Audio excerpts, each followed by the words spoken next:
أعوذ بالله من الشيطان الرجيم بسم الله الرحمن الرحيم قل هو الله أحد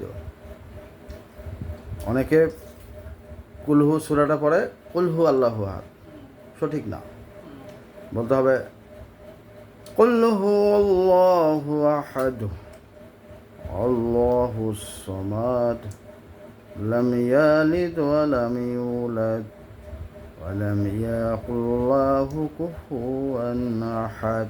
এর অর্থ কি? হে রাসূল, আপনি বলুন আল্লাহ এক, অদ্বিতীয়।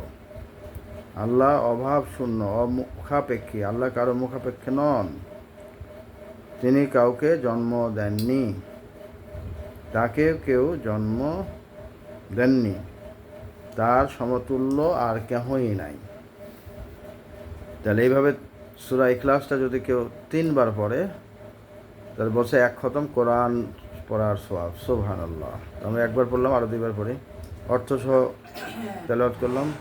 সবাই যেন এইভাবে পড়ার আল্লাহ পাক শক্তি দেয়, সামর্থ্য দেয় এবং সময় সুযোগ করে দেয়। তাহলে আমরা ইহলৌকিক শান্তি, পরলৌকিক মুক্তি পাবো ইনশাআল্লাহ। বিসমিল্লাহির রহমানির রহিম কুল হুয়াল্লাহু আহাদ আল্লাহুস সামাদ লাম ইয়ালিদ ওয়া লাম ইউলাদ ওয়া লাম ইয়াকুল লাহু কুফুয়ান আহাদ।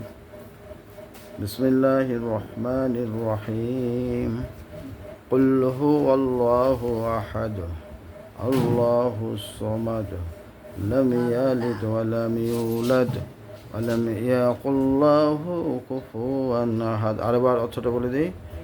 হে রাসূল, আপনি বলুন আল্লাহ এক, অদ্বিতীয়। তিনি অভাব শূন্য, অমুখাপেক্ষী। তিনি কাউকে জন্ম দেন নাই, তাকেও কেউ জন্ম দেননি, তার সমতুল্য আর কেহই নাই। আল্লাহ পাক আমাদের আমল করার তৌফিক দান করুক। ওয়া আখিরু দাওয়ানা আলহামদুলিল্লাহি রাব্বিল আলামিন।